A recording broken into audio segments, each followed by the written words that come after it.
And media has had a big role in that as well. Yeah. I honestly think that there's a lack of, how can I put this? I think there's a lack of drive.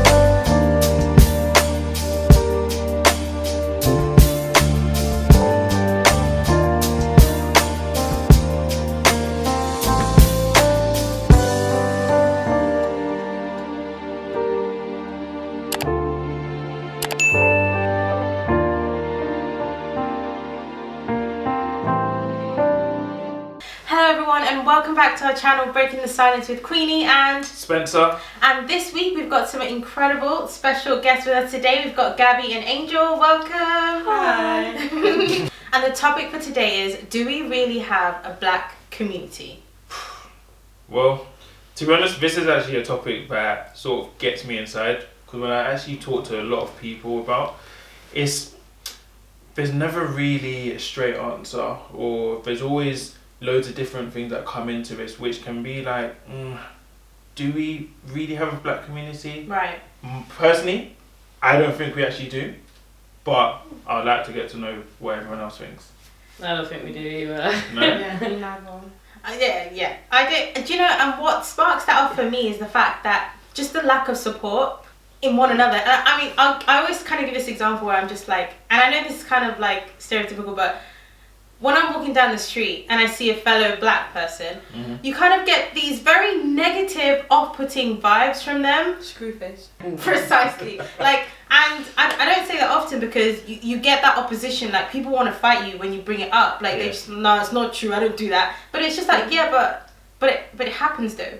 And that's just an example of many other examples. Especially with, I'm not gonna lie, straight up, like, especially with girls, because when I get looked at, they're like, she thinks she's too nice or something like that, and it's just like, Yeah, man. Black Tina. But yeah, especially like, when you go into like shops and stuff like that, and black-owned businesses. Yeah. And I hate dealing with like black-owned business hair companies. They're the worst. Because they think they They're the worst. they know what's best for your hair, but they really don't. And you're telling them what's best for you and what you've used before, and they're saying no. But it's like, I'm telling you what I've used before and it's worked, and you're telling me that I should. I know what's right. Like, it's my hair, it's my body. You're trying to tell me, oh, you know, it's the one when you go to the hairdressers. Oh. And then they're talking over your head. I'm so sorry. That's you, So, to put that into context, when you go to a barber shop, what happens? You sit down, you get your hair cut, 1-2 conversation. But in a hair shop, it's worse. It's worse now, it actually is. It's like you're sitting in a black-owned business and the woman's genuinely talking about you, but you're supporting her business by coming to her shop and she's talking bad about you because there's no reason at all. But like saying what? Like what type of things they're saying? You don't ever know because it's not like you speak sometimes in their language, No, it's all the time. Women's intuition, all the time. Yeah. It's in their language. All the time. Or you'll sit there and then you'll hear so much gossip about the other black hairdressers that, oh, she doesn't get this much clients, this, that. And then when you go and you're thinking, you can talk about your colleague like that, and then what are you saying about me? But the thing her hair was this. But that's very concerning. So like, why do you think that is the case? I think because they're all in competition with each other, and as a community, we should generally be working as a team. Like, look at the Asian community; they all stick together. The Irish, the travellers, they stick together. Do you get what I mean? There's a lot of communities that stick together. Us as a community, we're just all divided. You got the Africans, you got the Caribbeans, you got the mixed race, then you got the ones that are just mixed with everything and anything. Do you get it? So it's like, where do we stand? I feel like it stems from jealousy towards each other. Someone has to be better than the other person, and it's like in the black community there's always a competition. Who has the best trainers, who has the best hair, who has the best clothes, who's more drippy, who's this living up to some kind of expectation. But what is the actual expectation? Because there's no standard. You're just going, what next? That's where the fraud, drug dealers, life all coming in, because we all want to beat the race. Do you get it? Yeah. Keep up with the Joneses. You see, and this is where it gets me in a sense, because I look at that and then I'm thinking, what are we actually idolizing to be actually great for our futures? Because if you're idolizing the fact that, okay, cool, I can have the Louis Vuittons, I can have the gold chains, I can have the Rolexes on my wrist, the Patek, whatever, and then, oh, I can also have the Birkin bags and everything like that, then it's like, what are you gaining from that?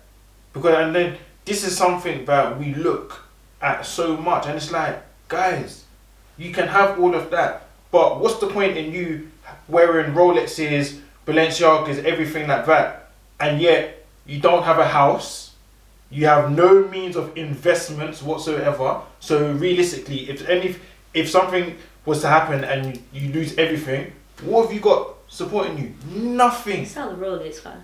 Well, you got nothing. You got nothing. That's a lot of quick deposit for a house. And that seems to be the problem, because we're not even educating one another. We're just trying to look the best. Like, it's like, you know, when you go to family function. Oh yeah. You want to turn up looking like family function. Yeah. They always come with their best drip. Pull up in the nicest car. Yeah. Do you know what? I feel like it stems from personal insecurities. I feel like because they know that they can't afford certain things off a normal salary, or want to do things the right way, they will find the easiest and the fastest, and they'll find any sort of way for them to be able to get what they want, but don't just you because think, they're personally insecure. Yeah, don't you think that's bringing us backwards? Yeah, it's definitely. Like we're regressing rather than progressing. Yeah. Because it's like you're going fast, you're living a fast-paced life, but you're not educating yourself. So, and that's why, like you said before, what's the phrase? Oh, the white man said, put in a book because black people don't read. Yeah, literally. Yeah, I agree with that. Because you want to live a fast-paced life, you never actually have the time. You never have the time to read, because you have loads of other things to do for you to get that fast-paced money, just so you can get the most irrelevant things. Like, for example, you can see the richest man walking on the road, but he's wearing a Primark top, Primark shoes, but he can literally be a millionaire. Personally, I think it's how you use your time. The richest man does not have 24 hours in a day. It's how they sleep 2-3 hours. They're on caffeine. Do you get it? We, as if I'm going to piss people off, but as black people, we are a lazy community, straight up and down. Thank you very much. Do you get what I mean? Thank you. So, looking for the fast way, the fast lane, drug dealing, whatever, 419 gang, whatever, or trying to become an influencer, blah, blah, blah, whatever. You can still do all of that, but you can also still read at the same time. Do you get it? You can use your hours correctly. Yeah. So, you know, I just find it's just very problematic, because you look at other minority races that come in, and then you actually look at all of them, and you can actually see progress has been made in all of those communities. When you look at the black communities, we're still fighting one another, killing one another. You have an Asian man can go and shop in the Asian man's shop. The English man can go and shop in the English man's shop. You understand? And helps build up his people's businesses. Black people, let me phrase this. It's like we go and we shop in everyone else's shop apart from our own. Why? Yeah. But at the same time... why is because the people that own the businesses, they live up to the stigma as well. But that's why a lot of people don't shop in their own people's shops. Yeah. But also at the same time, to other people on the outside, they look like they're not fighting and all of that, but genuinely they are. But they just don't show us what they're doing. That's behind their closed doors. Do you understand? And the problem with black people is that they put all their business out here. If you're fighting with another black person, you're putting that to the whole world instead of doing that behind closed doors. There's many Albanians and other people that are fighting each other, but you will never see that on the social media. It will never be portrayed as the way black people will portray their arguments and stuff like that, because to them, they are sticking to each other, no matter what. If black people was to come and fight them, whether they're fighting or not, they will obviously come together and fight us back because they're together. Yeah, community. But with black people, it's like if we're fighting and some Albanian coming to fight us, they ain't helping you. They're walking off. That's none of their business, and that's the problem, and that's the downfall in our community. We're not actually a community, man. But if you bring that up, even as a topic, to a conversation with other black people, we're really quick to deny it. We're like, no, we support one another. Black Lives Matter. We're in this together. Like, we'll go to the streets, and granted, we would do that. But when it comes to other areas and other aspects of our lives where we should be supporting one another, the evidence just isn't there. And so kind of thinking about that, do you think, with the stereotypes that we know, for example, black man time, people of colour time, or what are the other kind of ones, Uncle Tom and all these kind of things? Uncle Tom? Yeah, what's Uncle Tom? I don't know black person called Uncle Tom. It must be a black person called Uncle Tom. Shout me out. I think Uncle Tom, I think it's an American thing. But the American black people live completely different to here. Like, if you're mixed race or you're lighter shade or you're really pale or albino or whatever, you are black. Here, you're mixed race. Do you get it? So growing up, I went to like three different schools, and one of the schools was just predominantly white. So I was too black to chill with the white people. Then I went to a black school. I was too white to chill with the black people. Do you get what I mean? So it's just like, where do I stand in? Like, stand. Do you get what I mean? So we kind of build our own little community. The mixed race kind of stuck together. Do you get what I mean? That is true. Just on the basis of education, you know, like a lot of us. How many of us are actually educating themselves? Realistically. Okay, you. but I feel like not a lot of us are educating ourselves. And actually, when it comes to thinking about careers and opportunities, I really don't feel as if like we're trying hard enough to actually break into industries that actually matter. Yeah, but there's a lot of white people not educating themselves. Mm-hmm. When you look at the statistics for like highest GCSE levels, we come above the white people. But does the media portray that? No, that's definitely because but when statistics is facts. Okay. But then you say that. But then you may say that. But are we living up to that? True. You understand? Because but not everybody wants to go down the educational path, though. Fair enough. You may not want to go down that educational path, but what else have you got to show that progress has actually been made? This is the problem. What have we got to show for ourselves? Like, for instance, I mean, like, you can do education, wonderful, but like, also you may want to do something else. But then, have you got a backup? What is your backup? What's your thought process on certain things? Like, okay, is my life in a sense where I'm thinking about, okay, I need to be able to get myself my own house. I one day want to be married, so I need to be working towards that too. I want to be having children. Some people don't want children, but if you do want to have children, I need to. If that's true as well. But then, even if you don't, like certain things, you need to be able to work towards. Like, how are you? Is that doing really these things? Like, okay? Getting married, having children, is that really like important? Like a goal or important? Do you get what I mean? to some, it is. To some, but then obviously to a lot, it's like it's not. Do you get what I mean? Some people think about some people think about their career. But like in society, there's this structure that's been created that we must follow a certain process. Yeah. But even when it comes back to the black community, whether the process exists or not, we are going about sort of saying that we are progressing, but the evidence just isn't there. Why can't we as a community come together to solve some of our issues like fatherlessness, or even if you aren't going down the my dad's white and he left me like a black man, so I feel like, for example,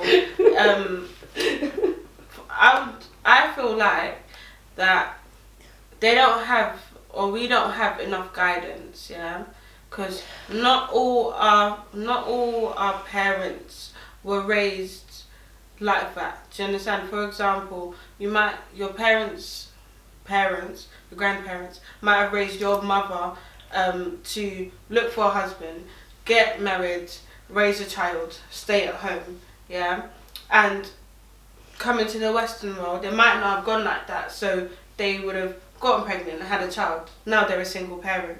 And now that single parent has had to raise that child all on their own. Do you understand? So now that child doesn't have enough guidance, because your parent, your mother or father who's looking after you, is working 10 times hard to be able to put food on your table, put lights, give you clothes and give you everything that you want and you need. Do you understand? So all the time that your parents focusing on the things that you need, they don't have time to focus on your actual emotional, physical, when all of that, and having that one-to-one with your child, so your child's gonna either go astray or look for guidance in other ways that might not end up the right way, which could lead to fraud, selling, but don't you think like that when it kind of does go down that road, as a community, we should be able to help lift that person up. You know how they say it takes a village, for example, and that's not to always get into people's business, but to try and support. Rather, you have people go, oh yeah, look at that, you know, Susan's son, that one got busted up and got arrested. Like, you know, we talk about them instead of going to support them. Why are we doing that? Because we're not a community for us to be able to help that person. But or that family. They can talk about each other in the Asian community and stuff like that, but they keep it within friendship. They keep it within themselves. But then even still, if someone is doing something wrong, like, it's just even awareness and also wanting things to do well, like wanting things to be well within your community and see your community grow. I mean, like, you can see a black person doing something bad, instead of you to even come and help the person, correct the person if they're doing something bad, you'll rather just leave the person do his nonsense. You may even come to record that, go put it on a platform, you know, on like the Shade Room or whatever, put it as news. I'm not gonna lie. Come on. Personally though, whether you're black, white, Asian, whatever, I will still, if it's something funny and it's gonna go viral, I will definitely record it. But we need to. No. But see, that's problematic though, because we need to be aware as to what we're trying to portray. Are we actually really trying to portray that the stereotypes that are put against black people, we're bringing them into fruitation, like literally. And that just shows that we're not actually helping each other. We don't have love for each other. If all we're doing is just whipping out a camera and video and all of this. But I said all races. If it's something, I'll record it. That's just me being problematic. So. I mean, like. That's honest. It's honest, but I do. People live for drama. It's just the world we live in. It's 2021. And media has had a big role in that as well. Yeah. I honestly think that there's a lack of. How can I put this? I think there's a lack of drive within the black community to actually push forward. I think we are very much still living in the past. I think we're very much still trying to blame everything on the fact of that, slavery happened, and this is the reason why I'm here, the system is still against me. Okay, yes, there may still be some situations as to where systems may be against you in a sense, but you have more opportunity and more chance than what your parents had, what your parents' parents had, and what they also had too. So realistically, you do see a lot of more black people doing well for themselves. So realistically, you cannot complain. It's almost as if realistically you're trying to live into your own stereotype as to the fact that you're still inferior to the white man, and you're actually happy being inferior to the white man. Nah. I think. Nah. Because even though it may not sometimes be in, obviously this is my own personal experience and my other friends' experiences, but even though it might not be in our faces, we still, we still deal with racism on a day-to-day basis. If there's a black girl on the bus screaming and shouting, oh, she's a crazy black girl, but there's a Latina. Who created that push? Who created Wait. The media. And who's leading the media? Everything's always extra because you're black. Oh, you have a big nose. Do you get what I mean? Everything's always extra because you're black. No one's trying to live inferior with the black man. With the white man. We're trying to raise above that. Do you get what I mean? Obviously, there's a lot of people that are still. Oh, we were treated like slaves, but you've never been a slave in your life. Do you get what I mean? But there's still day-to-day things that we go through where a black person won't get the interview and the white person will. Do you get what I mean? Oh, the crazy black girl on the bus, but if a crazy a Latina said it, oh, she's just a crazy Latina. It's normal. Do you get it? It's just No. Let me give you something which I find is a bit crazy though. Is the fact that a lot of people can talk about how we still have systemic racism and stuff like that, and we're always talking about how bad it is and stuff like that, and how we need to have equal opportunity and this and that and that. But then if you were to also then ask them as well, it's like, would you ever consider maybe like going and setting up shop in Africa or something like that? Yeah. We then look bad. We then look down on Africa. Like, oh, Africa, oh, rubbish. I'm here. I want to be here. But hold on, you want to be here, but you're not happy. You're here. You're complaining. You don't want to do it's like you don't really want to do much apart from just claim the benefits. Not everyone. No. No, because there are actually because there's actually some black people who are working their arse off and sending money back to their back family. home. That's why they are complaining. And if they're committing benefit fraud, good for them. I'm joking. I'm joking. But in the perspective of, in terms of like what he's saying, I think given this stereotype that exists, you don't even know or get to hear about people who are working hard. We should get up the statistics on how many white people are on benefits and how many black people are on benefits. Because my mum, 4 kids, 1 disabled, went to uni, had like 5 jobs. Do you get it? She worked hard, she hustled. Do you get what I mean? And she got herself from Zim all the way to England, hustled and got to where she is now. Do you get what I mean? How's life now? Great, she's got 2 properties, she sat at home, money's going into her pocket, she's got money invested into stocks, everything, do you get what I mean? She's and she did that come from Africa, right? Coming from Africa, she was born in Africa, and my 2 older siblings. But here's the thing, she's done that coming from Africa, nice and everything like that. What about all the other black people? Yeah, but not she all brought her sisters in. She taught her sisters. She could tell her sisters. Look, so why can't we do more of that in the black community? Why? Nah, I hear that. No, but also you need to realise that also the media has also controlled our brains or shown us that there's loads of black people that are on benefits and stuff like that. But there's also loads of other black people. A majority of other black people actually work. They work their asses off. Yeah, but from the how do I say it? From some sort of view, you just think, or people just think, oh, black people are just there sitting on benefits when there's actually loads of more white people sat on benefits. On that topic, in terms of especially when like progression and employment and careers, what if you're a black person, you've become successful within your role and you've managed to get your way to the top and you're a CEO or director or whatever? I feel like there are many cases out there whereby you attain that level of position or privilege, you can support your family, then you forget others behind. My motto is, if I make it, my whole family makes it. To get it. But I think... No, but also, on that, they've worked hard for themselves. No one's helped them. Do you understand? No one's helped them for them to be where they are. They probably got knocked along the way. Do you understand? A lot of things. There are other people that are not working hard to become where the other they're the ones person. talk. Do you understand? They're the ones complaining. They're the ones doing all this talking. Look how she got there and then she forgot about us. So you didn't have me when I was asking for a pound.